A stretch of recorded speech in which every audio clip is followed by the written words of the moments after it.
ଶ୍ମଶାନ ଶ୍ମଶାନ ହେଉଛି ଶବ ଶୟନର ଉପଯୁକ୍ତ ସ୍ଥାନ, ଯେଉଁଠି ମଣିଷର ଶେଷକୃତ୍ୟ ସମ୍ପନ୍ନ ହୋଇଥାଏ। ଭୂତ ପ୍ରେତର ବାସସ୍ଥଳୀ କହିଲେ ଭୁଲ ହେବ ନାହିଁ। ଦିନ ବେଳେ ଯେଉଁଠିକୁ ମଣିଷ ଯିବାକୁ ଡରେ, ସେଇଠି ଦିନରାତି ଶୋଉଛି ମଣିଷ। ଶୁଣିଲେ ଆଶ୍ଚର୍ଯ୍ୟ ଲାଗୁଥିବ, କିନ୍ତୁ ହଁ ଆଜ୍ଞା, ଠିକ୍ ଏହିପରି ଘଟିଛି ଜଗନ୍ନାଥ ପ୍ରସାଦ ଅଞ୍ଚଳରେ। ଖରା ବର୍ଷା ଶୀତରେ ଶ୍ମଶାନ ପାଲଟିଛି ସାହାରା।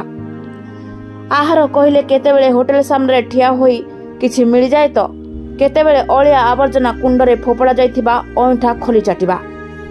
ଅନେକ ସମୟରେ ଖାଦ୍ୟ ଅଭାବରୁ ଉପବାସ ମଧ୍ୟ ରହିଥାଏ ଅସହାୟ ମାନସିକ ବିକୃତ ଯୁବକ।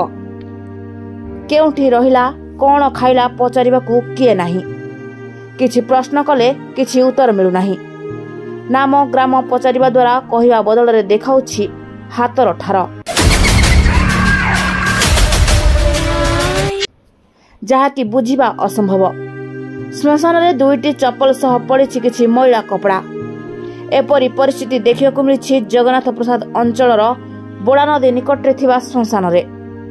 ଅନେକ ଦିନ ହେବ ମାନସିକ ବିକୃତ ହୋଇଥିବା ଯୁବକ ଜଣକ ଜଗନ୍ନାଥ ପ୍ରସାଦ ମୁଖ୍ୟ ବଜାର, ମନ୍ଦିର ଓ ହୋଟେଲ ଆଖପାଖ ବୁଲୁଥିବା ପରିଲକ୍ଷିତ ହୋଇଛି। ନାମ ଗ୍ରାମ ଏବଂ ପରିବାରରେ କିଏ କିଏ ଅଛନ୍ତି କିଛି ଜଣାପଡ଼ୁନାହିଁ। ପରିବାର, ଭଗବାନ ଓ ଘର କହିବାକୁ ଗଲେ ଶ୍ମଶାନ, ଯାହାକି ଅଞ୍ଚଳରେ ଚର୍ଚ୍ଚାର ବିଷୟ ପାଲଟିଛି। ରଖିଲେ ଶିବ, ମାରିବ କିଏ? ଭଗବାନ ଯାହାକୁ ବଞ୍ଚାଇବ ବା ଆଶ୍ରୟ ଦେବେ, ତାର କିଏ ବା କ୍ଷତି କରିପାରିବ?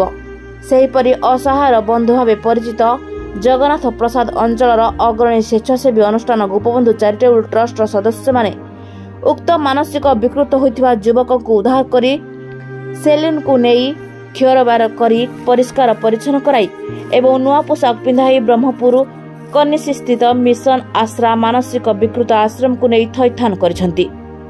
ପ୍ରଶାସନ ଏଥିପ୍ରତି ଦୃଷ୍ଟି ଦେଇ ଉକ୍ତ ଯୁବକକୁ ପରିବାରକୁ ହସ୍ତାନ୍ତର କରିବାକୁ ଅନୁରୋଧ କରିଛନ୍ତି।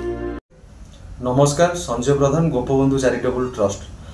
ବଡ଼ ଦୁଃଖ ଲାଗୁଛି, ଆଜିକୁ 2 ମାସ ହେବ ଜଗନ୍ନାଥ ପ୍ରସାଦ ବୋଡ଼ା ନଦୀ ନିକଟସ୍ଥ ଶ୍ମଶାନ ଘାଟ ମଶାଣୀଠାରେ ଜଣେ ମାନସିକ ବିକୃତଗ୍ରସ୍ତ ବ୍ୟକ୍ତି ଅସହାୟ ଅବସ୍ଥାରେ ପଡ଼ି ରହିଥିଲେ। ସ୍ଥାନୀୟ ରାସ୍ତା ପାର୍ଶ୍ୱରେ ଥିବା ଢାବାରୁ ଅଇଁଠା ପତ୍ର ଚାଟିବା ସହିତ ପୋଚା ଫଳ ଖାଇ ଜୀବନ ବିତାଉଥିଲେ। କେହି ମୁଠାଏ ଦାନା ଗଣ୍ଡା ଦେଲେ ପେଟକୁ ମିଳୁଥିଲା, ନହେଲେ ଉପବାସରେ ଦିନ କାଟୁଥିଲେ। ଆଜି ଆମ ଗୋପବନ୍ଧୁ ଚାରିଟେବୁଲ ଟ୍ରଷ୍ଟ ସଦସ୍ୟ ଭାଇମାନଙ୍କ ସହଯୋଗରେ ତାକୁ ପରିଷ୍କାର ପରିଚ୍ଛନ୍ନତା କରିବା ସହିତ ନୂତନ ପୋଷାକ ପିନ୍ଧାଇ କନିସି ସ୍ଥିତ ମିଶନ ଆଶ୍ରା ମାନସିକ ବିକୃତଗ୍ରସ୍ତ ଆଶ୍ରମରେ ଥଇଥାନ କରି ଆସିଛୁ। ଆଉ ଆମେ ସ୍ଥାନୀୟ ପ୍ରଶାସନକୁ ଅନୁରୋଧ କରୁଛୁ, ପ୍ରଶାସନ ଏଥିପ୍ରତି ଧ୍ୟାନ ଦେଇ ମାନସିକ ବିକୃତଗ୍ରସ୍ତ ବ୍ୟକ୍ତିର ପରିଚୟ ସନ୍ଧାନ କରିବା ସହିତ ତାଙ୍କୁ ଘରେ ପହଞ୍ଚାଇବାରେ ସହାୟକ କରନ୍ତୁ। ଧନ୍ୟବାଦ। ଗଞ୍ଜାମ ଜିଲ୍ଲା ପ୍ରତିନିଧି କାଳୀଚରଣ ମିଶ୍ରଙ୍କ ରିପୋର୍ଟ, ରୂପାଥାଳିଆ ନ୍ୟୁଜ।